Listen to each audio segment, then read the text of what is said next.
Tu nous parles de différents aspects de l'entreprise, mais je pense que pour se rendre compte un petit peu de ce que c'est Suntour, parce que moi je connais les chiffres, mais j'aimerais que tu nous expliques un petit peu, que tu nous permettes de comprendre un petit peu la dimension.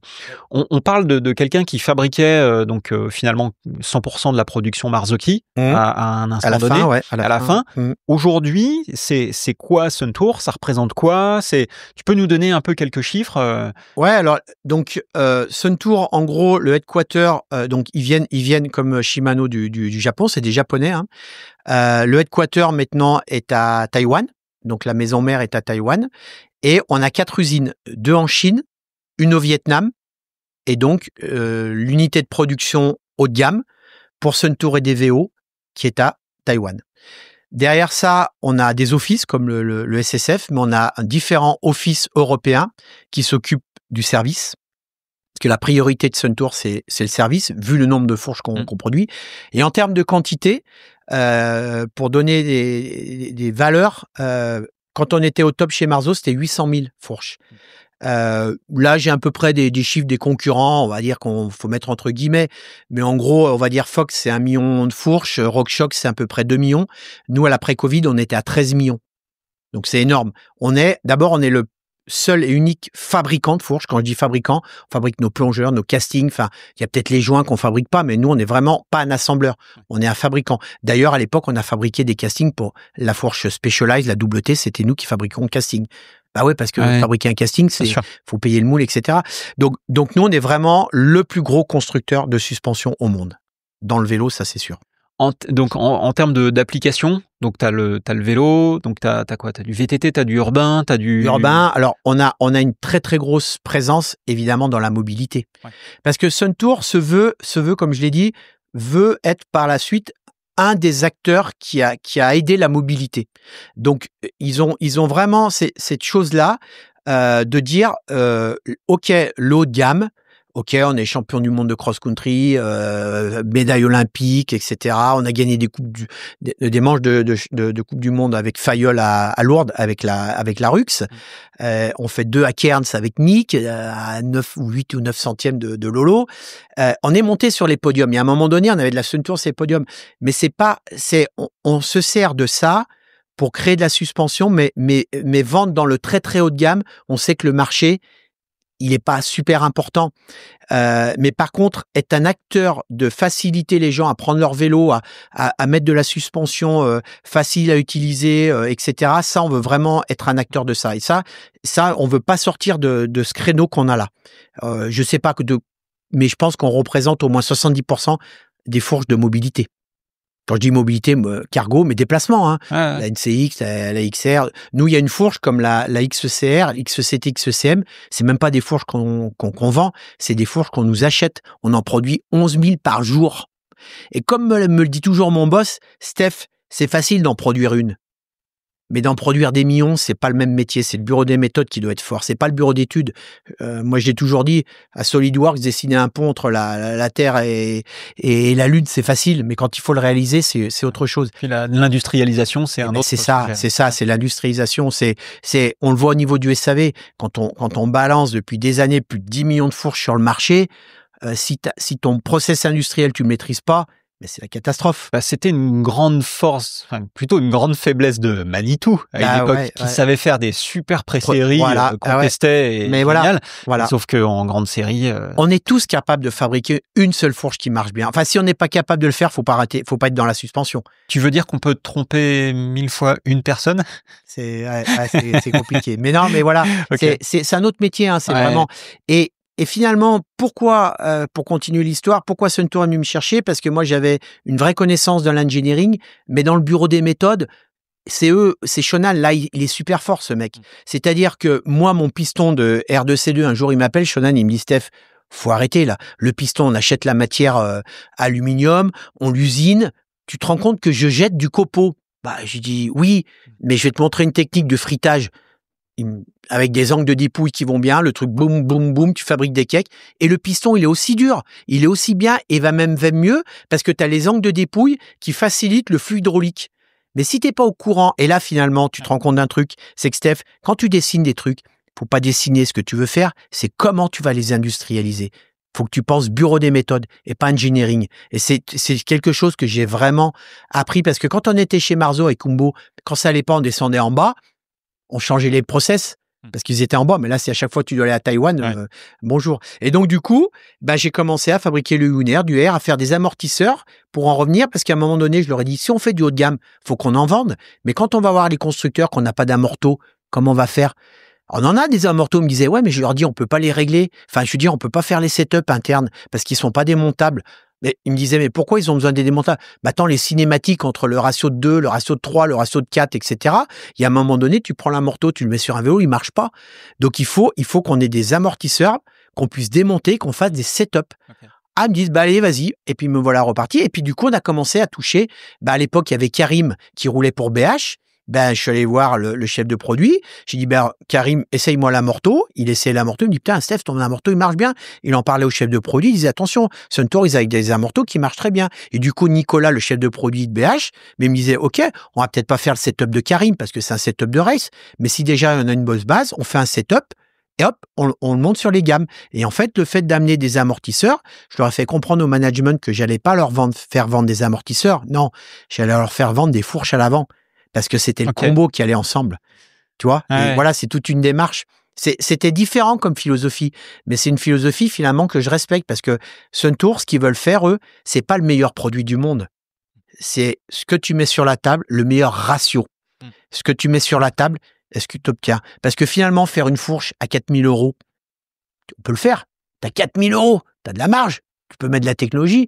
Mais faire une Aion à 600, prix public, 600 €, qui a un bon fonctionnement, qui marche bien et qui correspond à 99% des gens, ce qu'ils ont besoin, un réglage de compression, un réglage de détente et une précharge, ça, c'est une autre mayonnaise.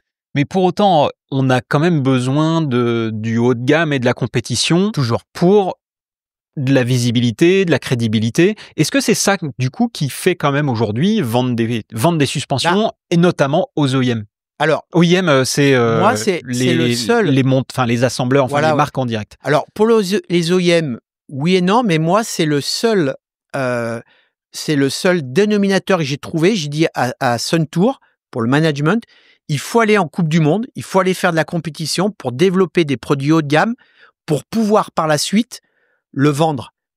Développer de la technologie. Comment tu veux développer de la technologie si tu vas pas en compétition? C'est vachement dur. Alors, bien sûr, on donnait des fourches à gauche, à droite, mais il y en a un, ça fait clic-clic, l'autre, ça fait cloc-cloc, l'autre, quand je mets deux rebonds de compression, ça remonte plus vite que mon collègue qui en a mis 3. Enfin, il y a un moment donné, c'est bien, mais il y a un moment donné, il faut mesurer. Et donc, du coup, la compétition, ça te permet d'abord d'avoir des pilotes qui vont vite, mais vraiment vite. Et puis, c'est la partie R&D, c'est là où tu peux mettre de l'argent parce que tu leur expliques que si tu arrives à faire marcher des fourches en Coupe du Monde de DH et faire des podiums, ces technologies, si tout doucement on la met, on va dire, au commun des mortels, on va y arriver. Moi, j'ai pas trouvé d'autre solution que de les emmener en compétition pour arriver à développer du produit. Ouais, puis il y a aussi un truc quand même, c'est que les pilotes qui roulent en Coupe du Monde, à ce niveau-là, ils sont fins, ils ont du ressenti, ils peuvent te faire du feedback. Ce qui n'était pas d'ailleurs tout à fait capable de faire les Fro Riders à l'époque. Non, exactement. Oui, Bander, que tu lui mettes de la haute vitesse ou de la basse vitesse, je pense pas que ça leur ait changé l'atterrissage, évidemment. On était sur des domaines et où on a énormément progressé et ça, je l'avais pas quand j'étais chez Marzo, mais quand on a récupéré le team BMC avec Jordan Sarrou, etc., j'ai dit à Jordan, j'ai commencé à mettre de l'acquisition. Alors, l'acquisition de données, elle est arrivée chez Suntour parce que j'ai eu la chance. Suntour est une entreprise qui a de l'argent. Et c'est-à-dire que quand tu leur dis, il me faut une acquisition de données pour mettre sur vélo parce que lui, il me dit tac-tac, l'autre, il me dit toc-toc, et à un moment donné, il faudrait peut-être, les gars, qu'on mesure. Qu'est-ce que tu as besoin? Acquisition de données. Acquisition de données, ça valait à l'époque 15 000 €. Je dis, ouais, ça vaut ça. Achète. Si ça va t'aider dans ton développement, achète. J'ai besoin d'une DB3 parce que quand on a fini les cartouches. DB3, c'est les machines, c'est les bancs d'essai. Les bancs d'essai. Quand vous allez recevoir une cartouche d'un OEM, je lui fais un setup. OK, je mets une chips de 15, machin. OK, il me dit, on la valide. Moi, je la passe à la machine, je sors une courbe. Parce que si à Taïwan, vous vous trompez et que vous mettez pas les bonnes chips, le gars, il reçoit la fourche. Il me dit, mais attends, Alors, les shims, c'est les empilements de clapets. Voilà, les clapets. Okay. Par lesquels passe le flux. Tu gères le flux hydraulique. Voilà. OK, on fait une cartouche pour un OEM. Il me dit, moi, je veux l'amortisseur comme ça. Voilà. Moi, l'amortisseur, comme il est.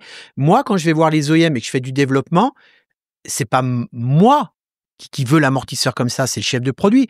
Donc, on fait le setup. Voilà. Le setup te va, chef de produit? Oui. L'amortisseur, je le passe sur la machine, je lui envoie les courbes et je lui dis, voilà, c'est une radiographie de l'amortisseur, c'est ce que tu m'as demandé. Imagine, maintenant, à 22 000 km, à Taïwan, ils se trompent, ils mettent pas les bonnes clapets, etc. Le chef de produit reçoit l'amortisseur, ou pas, il se trompe pas, mais il me dit, là, l'amortisseur, il marche pas pareil. Et faut le mesurer, ça. Toi, tu peux trouver qu'il marche bien, mais lui, il peut trouver qu'il marche pas bien, ou moi, moins bien. Enfin, il y a un moment donné, c'est comme la bouffe. Toi, t'aimes le vin rouge. Le ressenti. Ah ben ouais, mais c'est super personnel. C'est une histoire de goût. Tu peux pas dire on s'est trompé en production parce que l'amortisseur marche bien ou pas bien. Donc qu'est-ce que tu fais? L'amortisseur, tu le mets sur la machine et tu dis ah bah tiens, la courbe c'est la même, donc il marche pareil. Et donc j'avais besoin d'outils aussi pour l'OEM, pour les pilotes, parce qu'à un moment donné, oui, ça marche bien, mais moins bien. Enfin. Oh, il y a un moment donné, il faut mesurer. Enfin, moi, à un moment donné, il faut mettre des courbes. Et tout ça, Suntour me l'a fourni. Quand on a eu besoin d'un camion pour aller visiter, la première fois que j'ai utilisé le camion, c'est quand c'était chez Suntour. Nico il me dit on a entendu parler de ton Yuner et du R. J'ai fait des essais avec Nico pour pouvoir les mettre. Nico, il a voulu tester l'amortisseur. Pareil, on y va avec le camion. Enfin, tu vois, tous les outils que j'avais besoin, Suntour, il me les fournissait parce que ils avaient compris que je leur demande de l'argent, mais pour faire avancer la boîte. Et là, ils sont open bar. C'est top. De bosser avec une boîte comme ça, c'est open bar. Autant ils ont du mal à mettre de l'argent dans du marketing, ce que j'appelle direct, où tu payes. Mais autant quand il faut faire avancer les choses, alors là, c'est... Quand on a commandé le camion, 280 000 €, le semi-remorque, et je dis, là, maintenant, on va sur des Coupes du Monde. On avait le crafter pour aller poursuivre le team Polygone, les ANA, etc. Puis je dis à un moment donné, quand même, les autres, ils me disent mais ça sert à quoi? Je dis sur les Coupes du Monde, on va faire évoluer les produits, c'est du marketing quand même, mais c'est du marketing que tu tiens. 2 jours après, j'avais le versement de l'argent. Ils m'ont dit acheter un semi-remorque. Terminé l'histoire, c'était réglé. Et tu vois, et ça faut. Moi, je le dis toujours, quand tu rentres dans une boîte, faut comprendre la philosophie de la boîte. Il faut être en équation aussi avec ça. Si t'es pas en équation avec ça, ça sert à rien de bosser avec la boîte. Et moi, j'ai compris qu'ils étaient là pour être efficaces, pour faire avancer les choses. Et on va reparler, par exemple, de la suspension électronique, mais ils te donnent les moyens. Et ça, moi, j'ai adoré chez eux. C'est aussi... Alors, je connais de loin la culture, mais c'est aussi le pragmatisme japonais. Oui, c'est-à-dire c'est ça. On te fixe un objectif et du coup, il faut délivrer. Voilà. Toi, à partir du moment où tu amènes des solutions... et qu'on te fait confiance, puisque tu as quand même un track record, un historique qui est quand même assez velu, on te fait confiance et on dit on y va. Et les résultats montrent que. C'est ça.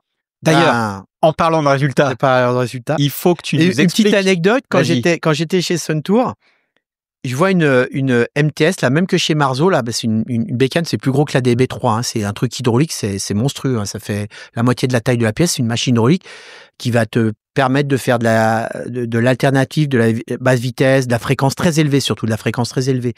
Ça marche en 380, et je lui dis, mais elle sert à quoi, cette machine? Ça, c'est l'ancienne machine Marzo. Il faisait les tests là-dessus, donc chez Suntour. Et je lui dis, mais vous en servez pas? Non, t'en as besoin? Ils m'ont dit, on te l'envoie au CSF. Non, mais le truc... J'ai dit, mais vous êtes malade. Ah non, mais ça vaut des sous. Et simplement, j'ai pas prise. Je vais te dire pourquoi. Parce que quand ils m'ont mis en route, tout le software, c'était en japonais. Donc, je lui dis, non, mais là, il me le faut en anglais ou, ah ben non, on peut pas. Donc, en fait, mais t'imagines, ils étaient prêts à prendre la machine, à l'emballer. Alors, ils m'ont dit, ça va être long, hein. Peut-être qu'en bateau, ça mettra 3 mois, hein, mais tu l'auras. Parce que j'avais besoin de et c'est pour ça qu'ils m'ont donné le budget pour en acheter une plus petite. Mais vraiment, c'était dans le côté, t'as besoin, on t'a dit de monter là-haut, on va t'aider à monter là-haut. Et ça, comme tu l'as dit, je pense que c'est la mentalité japonaise. C'est la mentalité japonaise.